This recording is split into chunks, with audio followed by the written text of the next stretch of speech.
Welcome back to SA Unscripted, episode 98. Brett, Brevan, lovely to have you guys. Nearly to episode 100. Anything you want to say in the build up to the 100th episode? Yeah, just actually from my side, thank you to everyone that's actually been with us this whole journey. If you've been with us since episode 1, you're a legend. So thank you very much to all of you, and we're not going anywhere. Yeah, obviously a massive thanks to everyone. Nearly at 100. It feels like we just started yesterday. Crazy that it's been this quick. But yeah, just to name a few that I recognize in the comments all the time. If I miss your name, I'm sorry. But Annette, we see you.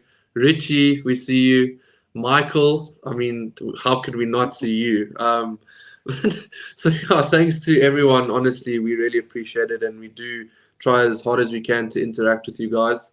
But yeah, just thank you, and continue to like and subscribe, please. That would be amazing. So yeah, thanks. Yeah, as always, we invite the banter. We give some banter. Some of you might take it very seriously, others not so much. But we want you to banter us in the comments. It's lighthearted. We invite it all. And on that note, please do remember to like and subscribe. As always, we're just gonna quickly run through all of the predictions for this weekend. Massive games. Big question, will the South do a clean sweep this weekend? Obviously, well, the big three kind of did a clean sweep, but obviously Argentina absolutely butchered that one. We're starting off Tonga, Italy losing last weekend. Samoa actually got it over the line. Does Tonga get it over the line this time, Brevan? I went with I went with Italy on this one. Purely because I just think they owe a good performance.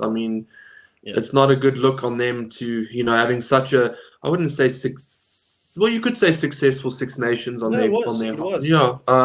And then going on and performing like that, obviously not a great look.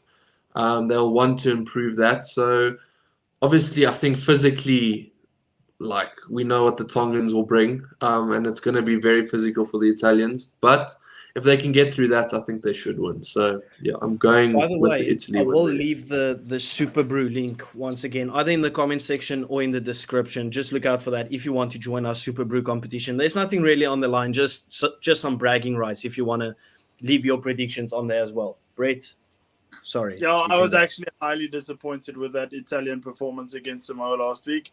It's definitely not the same team we saw in the Six Nations. It was actually atrocious, if you ask me. So I'm hoping that Italy can bounce back, but I'm actually starting to, like a proper South African word, I'm starting to get gatvol, annoyed with this Italian side. They deem to be a tier 1 nation, but they're not. It's actually becoming embarrassing now that every single year you think that this is the Italian side. They have their best Six Nations ever, and then they go and play like that against Samoa. This is not taking anything away from Samoa, but this is the Italian side that's deemed a tier 1 nation. So that should change. We want Italy to get some consistency. We want Italy to take that next step. Next step. Have a good Six Nations, go through, beat Samoa, beat Tonga, go to the next Six Nations, say, listen, we're actually going to fight and compete with the likes of England, put up a better performance against, for instance, Ireland, if you get what I mean. We kind of want Italy to do better. That's kind of the disappointment with it all. Now, I'm not taking away anything from Samoa, because we saw how good Samoa can be. That game they played against Italy in the World Cup. We know they've got a couple of stars that didn't necessarily make it in the All Blacks team, or even if they just wanted to play for Samoa. They've got a couple of superstars. But Italy, the way that they've played in the Six Nations, they should have won that previous game. That was the expectation. Yeah. Now, all of a sudden, you would have had no doubt going into this Tonga side, because Tonga's not the best. But now you're thinking, can Tonga actually get it over the line? I've gone with Italy with 7 points. I think they bounce back. Not necessarily the most pretty thing in the world, but I don't want them to lose 2 games in a row. I want them to get some momentum again. And I think that a victory now would be good, even if it's an ugly one. Yeah, I'm literally just opening up my SUPERBRU so I can remember my predictions, so I can be honest with them. So I did have Italy winning this one by 10. I do think that this is a banana peel side. Like Tonga is a banana peel side for in Italy. I mean, we saw what the Tongans bring to the South Africans in that World Cup game, especially in the first 20 minutes.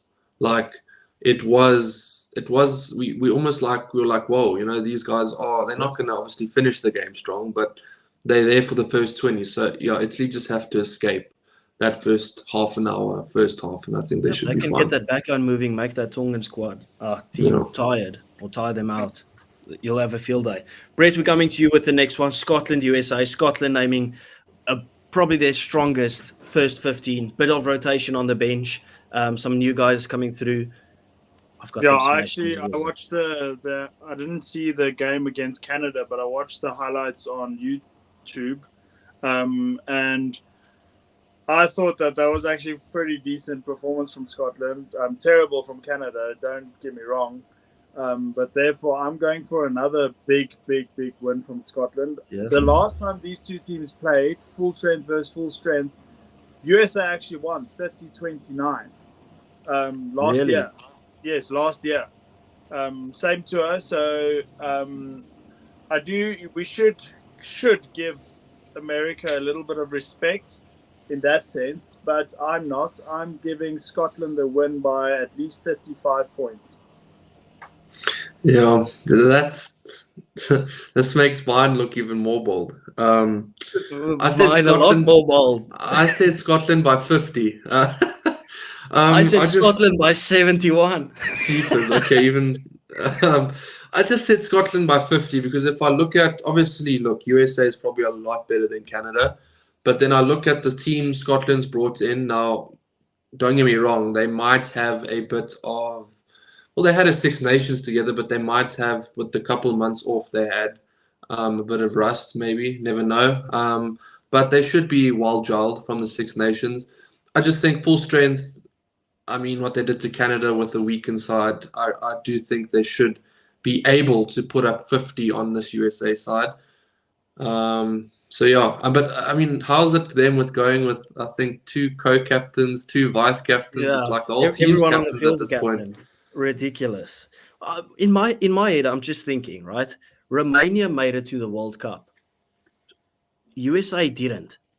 Look at what Scotland full strength did to that Romanian team. I'm not saying Romania is better than USA, but like on paper.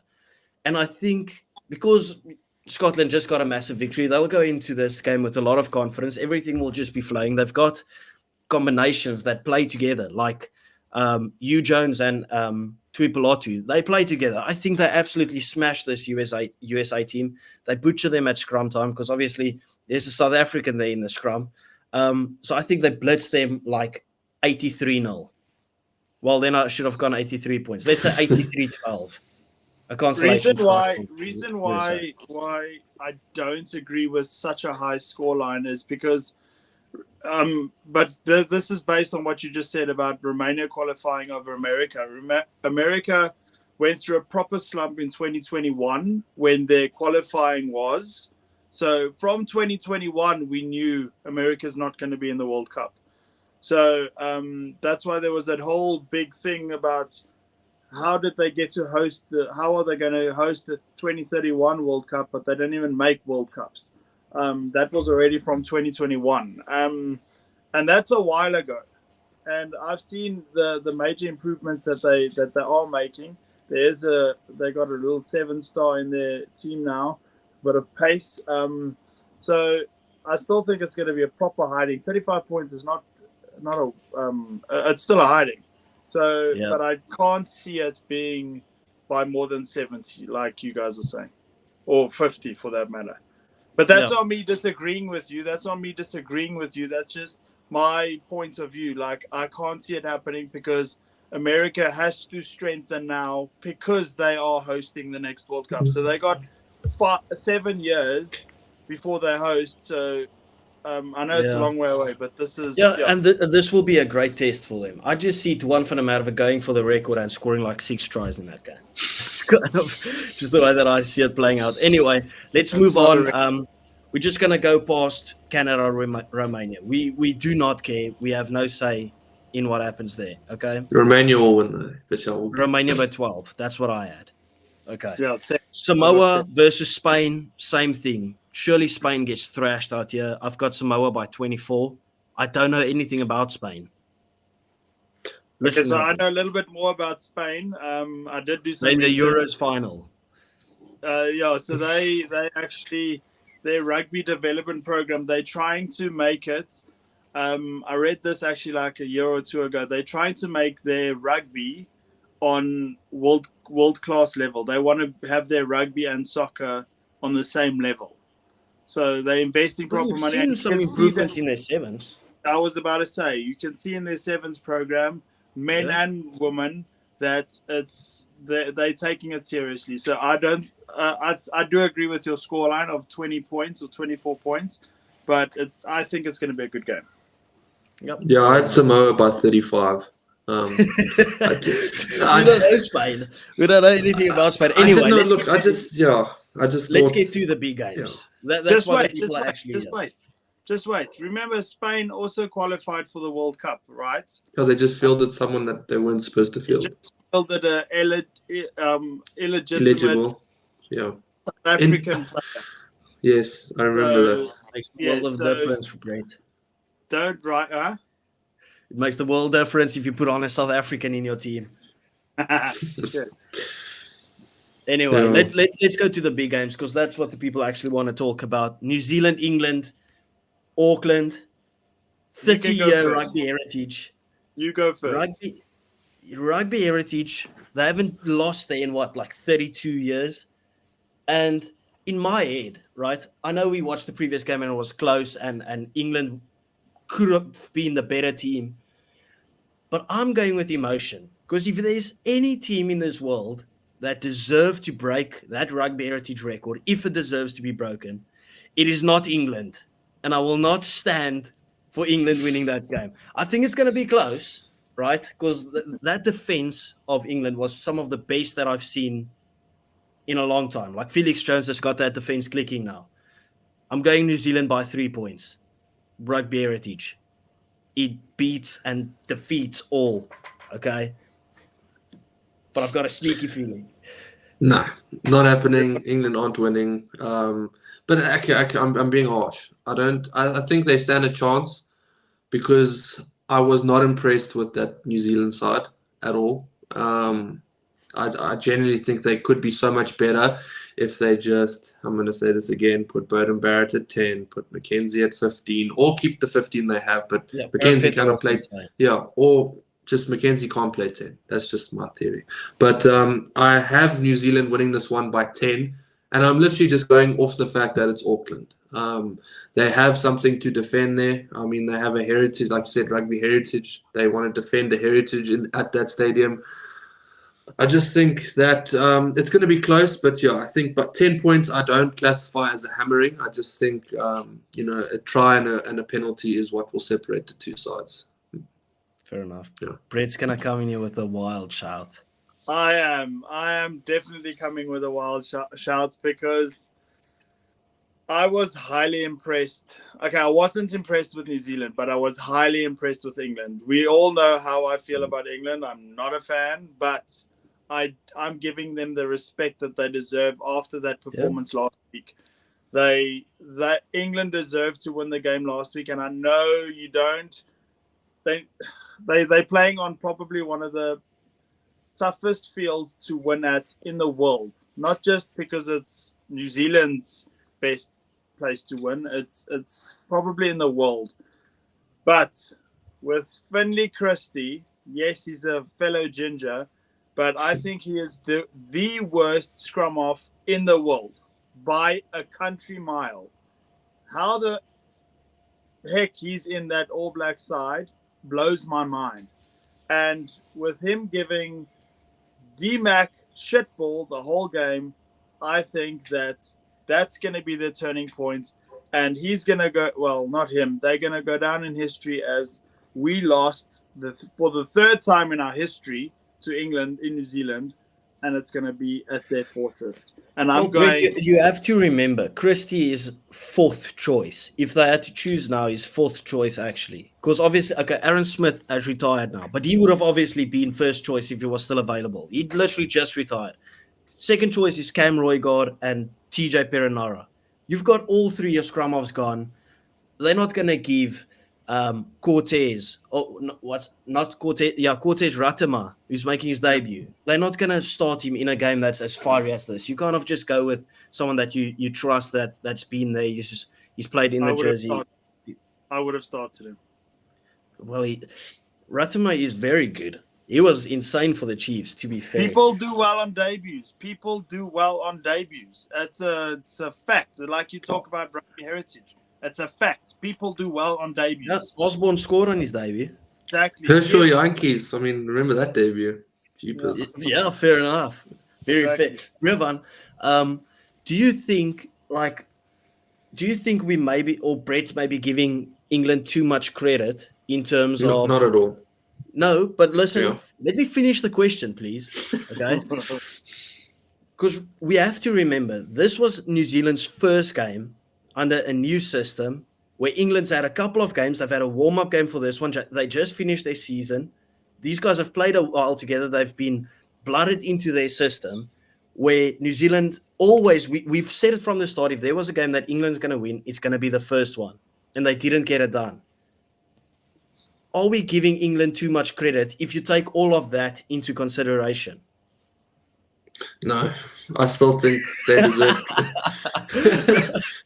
I still think they deserve credit because whether it's being coached by Alistair Coetzee or whoever it may be, it's still the All Blacks in New Zealand. It's not a joke. Yeah. Like, I understand, and they have a very good coach in Scott Robinson, who many believe will succeed, and many think he's just a Super Rugby coach. I mean, there's different opinions here, but he's still a good coach. So, look, at the end of the day, you got to give them credit for fixing a system that was looking quite disjointed in the Six Nations. Like, they did what they could. Obviously, and then we had this problem in the World Cup. If Marnie Libbok had made his kicks against Ireland, we would have won, right? Now, that's not an excuse, whatever. Move on from that. But if Marcus Smith had made majority of his kicks, they would have won. And also, I feel like the English were hard done by. If you counted all the missed kicks in that game, because New Zealand missed 7 points, England missed 8. Still. We'll look at just England. But yeah, and also I just feel like they were hard done by in some refereeing situations. So look, give them credit where credit is due. It is the All Blacks in New Zealand. And I still think they'll make it very close this time around. And there's something about like an English side. I mean, they showed it against us in the World Cup. They have a fight, when they are written off and no one gives them a chance, they still manage to somehow come out and give something. So I still expect a massive fight from them. Yep. And would I even be surprised if they won? No. It's not even I wouldn't be surprised either. I was just playing a bit of devil's advocate because obviously what I said was still valid. Like, it is New Zealand's first game back. We know they're always rusty that first game. Anyways, Brett, what was your score prediction on that one? England by? 2. England by 2. Brevin, you went New Zealand by 10, right?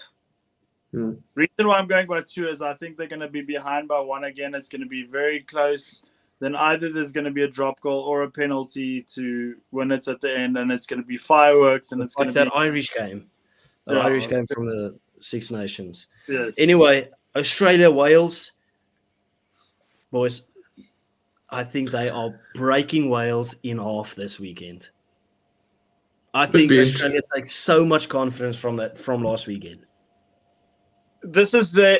I completely agree. I went also high score for Australia. I think that we've seen the best of Wales last weekend. What we're gonna see, and I think now that it's the Australian side is now going to be a little bit better gelled, a little bit more confidence in each other, settled in a little bit more, and that home field advantage is going to I'm going Australia by 18. Fair. Yeah, and I also think Australia has this one in the bag. I think this Welsh team is just. Mediocre. I mean, we can pray for them because they're not the Wales we used to know. But yeah, I do think Australia win. I went slightly lower. I said by 10. Because it's still a new system, So we might see improvements this week from Australia, but it's still a new system, and they might make a few mistakes here and there.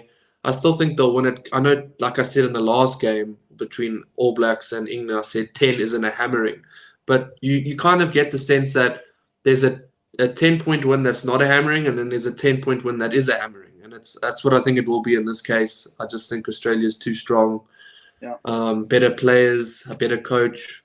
Controversial, right? But yeah, I just think Gatland is passing his final days. So yeah. For me, I went in the middle of you two. I went Australia by 14, and I think Wales kind of just needs the international season and everything to just kind of finish. They need to wait for the new URC season or whatever, where they can scout new talent. They need to see new guys come through. They need to. I wouldn't even care about the autumn nations or the end of the year tours or whatever it is. If I was Wales, just completely write it off, focus on the new season, get some new guys coming through, start literally from over, because you can't go lower than they are at the moment. For how good they are as a nation and have been over the years, they need some new blood. That needs some new energy into that team. And we thought we might get it with the World Cup, with them kind of going with Gatland again. But after the World Cup, I think it was a depressing loss for them, and they just went bang down the dumps. I don't even think Gatland wants that job anymore. No. I mean, just looks a bit sad at the moment. Yeah, what is he achieving from it? Like, honestly, I feel like if anything, if he wants to carry on beyond this, it's damaging to your CV. I mean, obviously, we know Gatland once was a great coach, but I just think at this moment in time, it's kind of running him down. Yeah, but if you look at it like that, I think 50 straight losses won't do anything to his CV.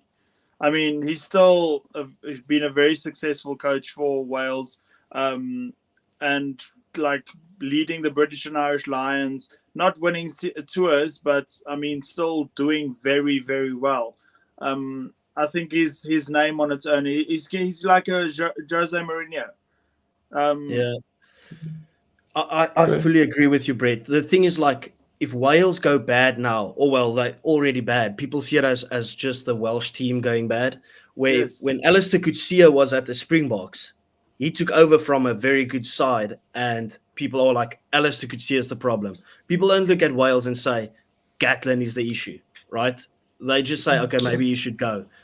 But it doesn't affect him as a coach at all, in my opinion. That's just how I see it. I don't think Gatland's the problem at all. I just maybe think that Gatland's style of coaching doesn't suit the players he has, and the players he has don't suit what he wants to do. Like, it's just a mess.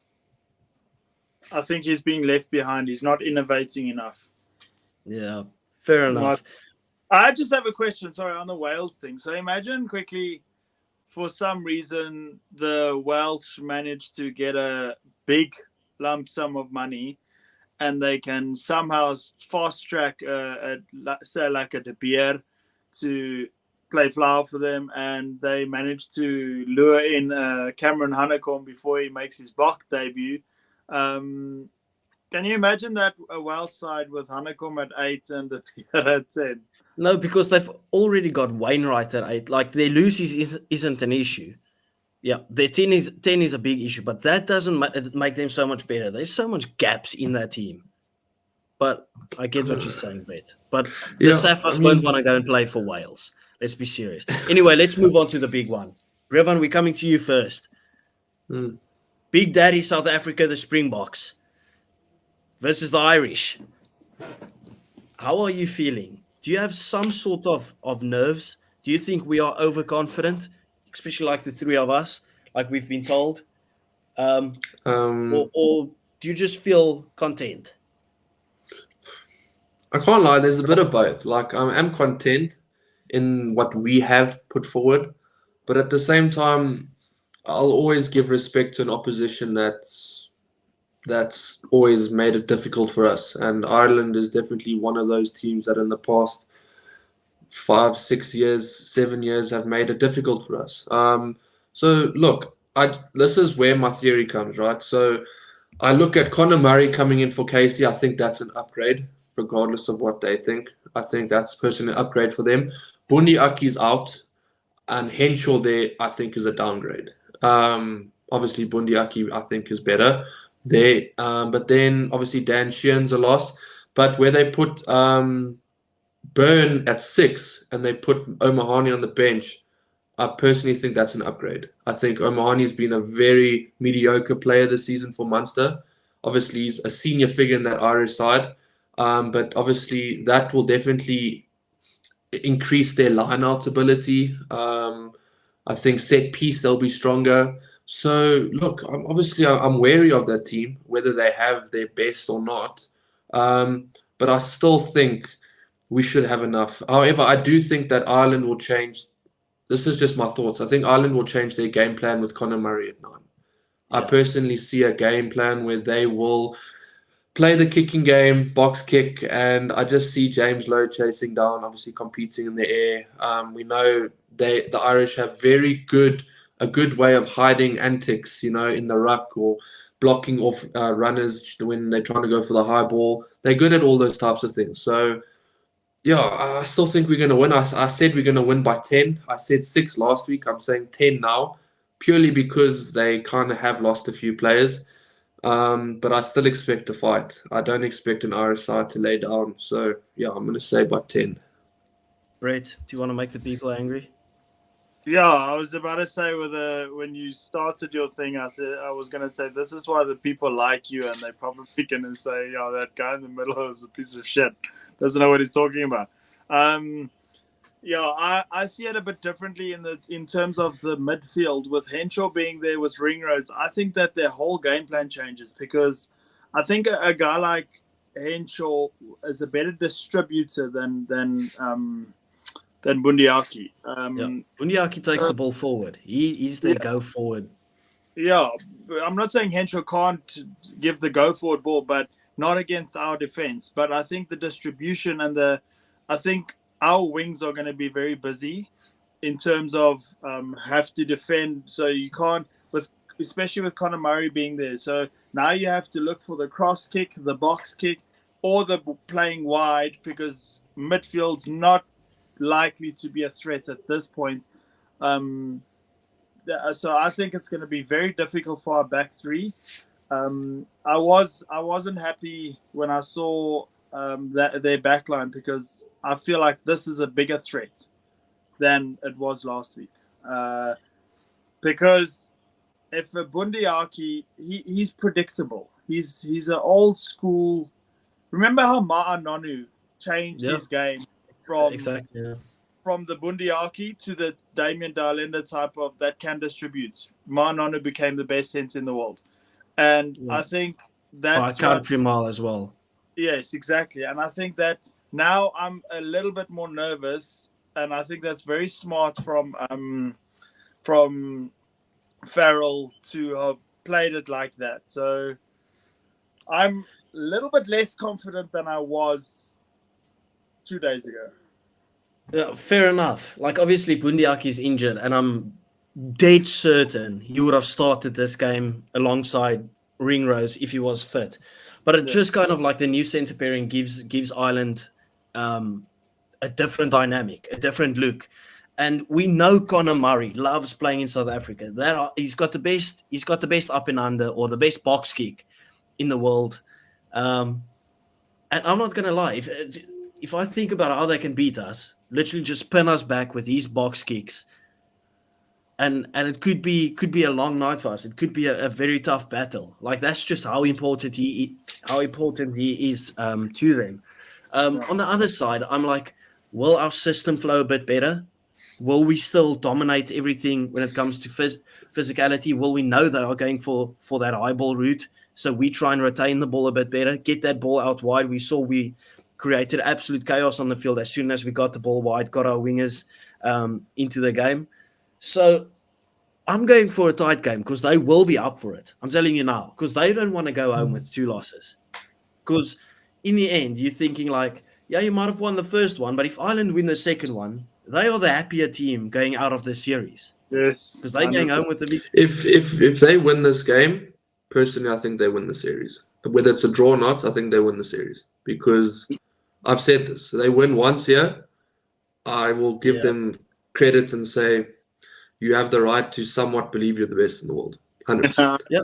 I agree. And if you think about it, I actually saw one of their coaches say this today, that if you think about it, if Ireland wins by more than 7 points, then on points difference, they win the series. Mm-hmm. Yeah, on aggregate scoreline. Yeah, fair enough. Fair enough. So I went with the Boks by 12, but not a demolishing 12. I've done this before where I said, like, I think it will be a 1-score game until the end. Maybe the Boks in the lead by 5 points. And then we score again, like right at the death to kind of solidify the victory. So it's not a 12-point bashing or something. That's kind of how I see it playing out. Hope to see it play it out. But obviously, as the Irish people could probably see how we are reacting now, like, we aren't too confident. We aren't, like, something in my head is like, this Irish team, they will be ready for it. Because obviously, but we've been very cocky. If I play for a side, right, and I'm traveling somewhere, I mean, this has literally happened. I mean, Brett will tell you, when you go and play at a certain place down the road at Longdale, it's hostile, and when they like get you riled up, it pees you off. It makes you angry, and that anger actually helps. So, I mean, Loftus delivered what was a hostile crowd. I don't think Kings Park will be as close to hostile. I feel Kings Park is just a laid back place. Durban's laid back. And this, if Ireland really want to win, this is the time. Like, this is really the time, because I don't think it's going to be hostile. They'll be angry, as all good teams do when they lose. So yeah, I give them the respect that I know it's going to be tough, but I just think in the back of our heads, we also know, look, at the same time, these guys gave us shit. These guys gave us or not necessarily them specifically, but a lot of media did not give us the credit we deserved when we won that World Cup. So Rusty's telling them, like, guys, 2-0 or nothing. Like, that's all we can afford here. So yeah. I agree. I think, like, the thing is, we can be nervous, but the boys running out on the field for us, they'll be ready for this contest. They know what's awaiting them. Like, we probably had confidence after the first half, and we saw what Ireland can do. I think that was also a wake-up call for us. I think we take some confidence from that victory, and we go into the next game more confident. But that doesn't mean we are all of a sudden not looking at Ireland as a threat, because they are a brilliant team. They've still got world-class players on the pitch out there. And I just wanted to bring up one thing, like, because I've seen it going around on socials. And Brett, you made a video about it today, about Ergie Snyman's tackle on Casey, right? Don't get me started on this. I'll quickly say something, and I'm not going to give you guys an opportunity to even speak about it. Now, that is a horrible injury, right?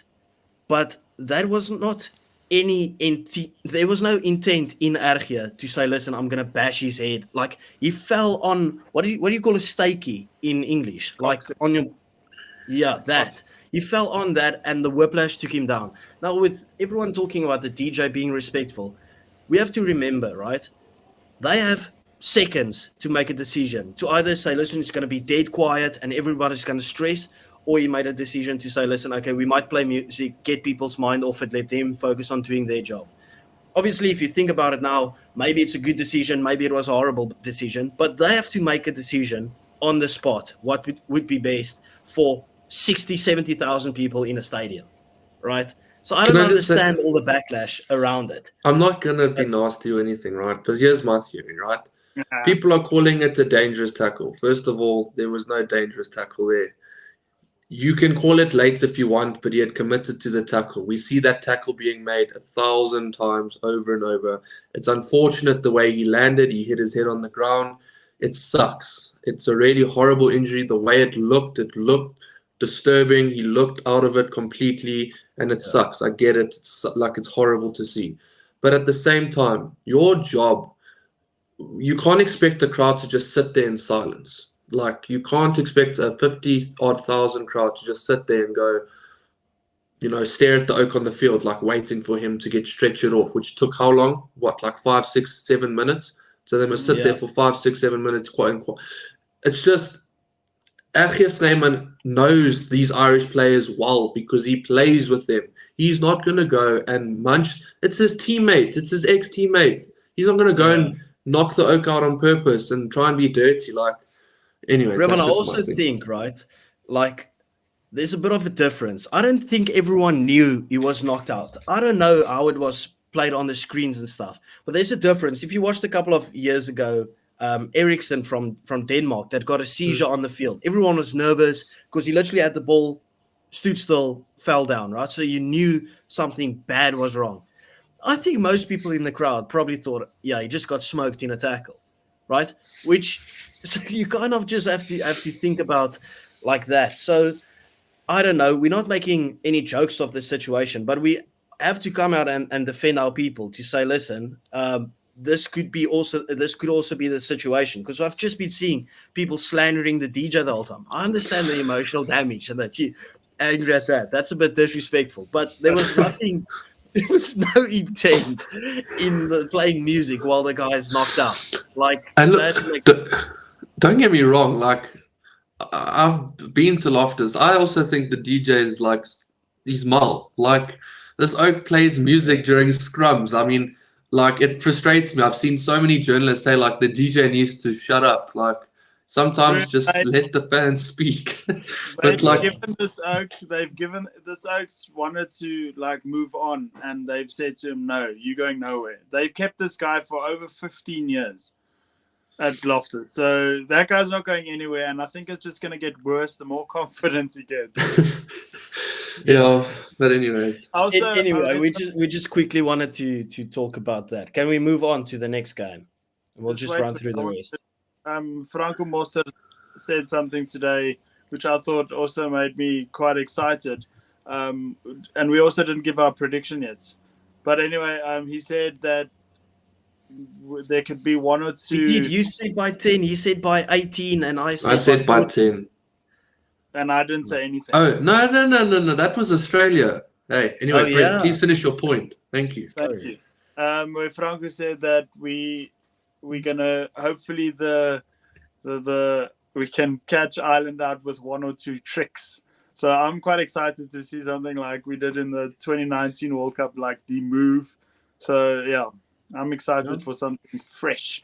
But anyway, I'm going South Africa by 16. Yeah, I said South Africa by 10. Okay, well, I said South Africa by 12. I keep finding myself in the middle out here. Got to think about those SUPERBRU within 5, you know. You got to think higher, lower. I might just go 9 now for in case it's a really tight game. Just like completely obliterate Brevan out of it. Anyway, Japan, Georgia. Boys, Japan surely takes this one, right? By 20. Japan by 20. Because the only way that I see Georgia winning this game is physically. But then I look at how Japan blitzed England physically, and I'm like, okay, well, that eliminates that kind of. And Japan's way better when it comes to running that in the back line. So I've got Japan by 11. Yeah, I've Japan by 10. Again, another 10. Did you just say 10? No. There's a lot of 10s. I didn't even realize it. Option. Yeah. You've got that close game option, and if there's like a breakaway try there at the end or something. Maybe that's covering for everything. Guys, anyway, about 10. I just want to say something quickly. I heard today this lady was very fat and her husband was skinny, and she said, "We are perfect 10." And it took me like 5 minutes to figure out that she meant. Yeah, nice one. Oh, okay. Well, I just closed my SUPERBRU, so now I don't have the fixtures anymore. I think it's Namibia and Portugal.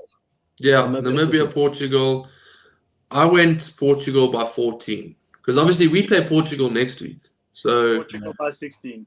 Yeah, I said Portugal by 14. I mean, they beat Fiji in the World Cup, so they're not a side that can just you think, oh, okay, it's Portugal. Did their first game back? Did they play last weekend? No. No. Namibia I've got them by 10 if I'm not mistaken. Namibia plays 4 tests a year. Sure. Didn't they play the Bulls the other day and they lost? Yes. Against Bulgaria. Bulls is by far the best team. By far better than them. So yeah, but still, like, okay, yeah. Brevin, what's the final game? Argentina, France. Argentina, France again. Shock. Now this is I went someone by 10, but let me explain my reason. I went Argentina by 10. Say "ah." Yeah, sorry. I went Argentina by 10, another 10. And I just went off the fact that, and I'm just hoping here, Argentina should win this game. But we said that the last game as well. The reason I say Argentina is because I expect them to bounce back from an horrific performance. I mean, how on earth do you lose to a second-string France side? I mean, French side. Like, it just baffles me. At home, with full strength, like, it just, yeah.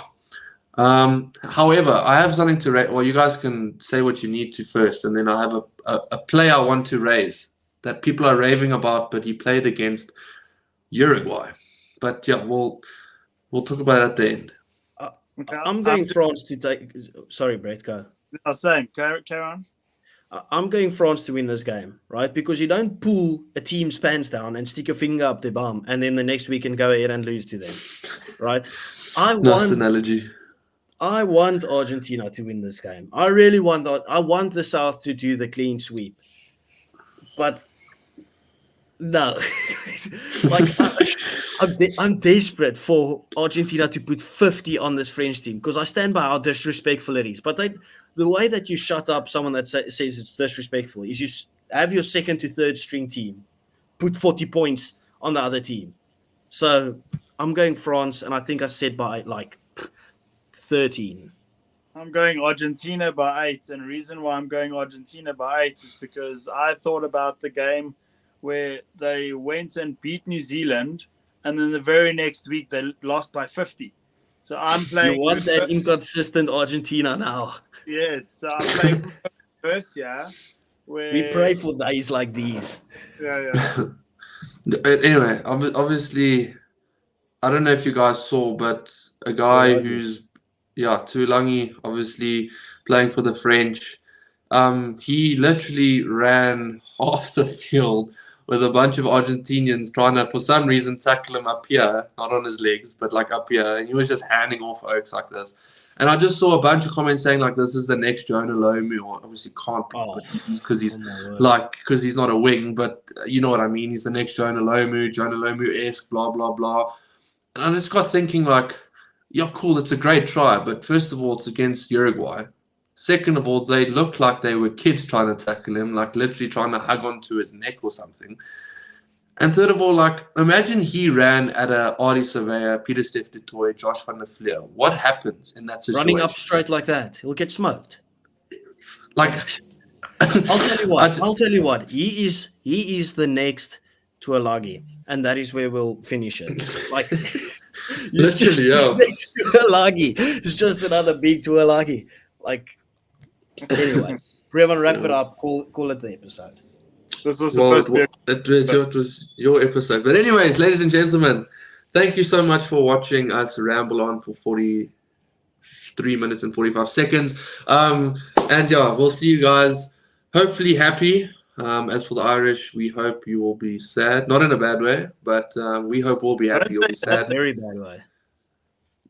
Yeah, we just obviously would love to have the honor of beating you guys. You know, that's what we would love to do. But anyways, we will be back here with a review. Review. I get mixed up with preview and review. This is taking forever on Monday. And anyway, I'm just going to wrap this up because I'm rambling. Cheers. Okay, bye.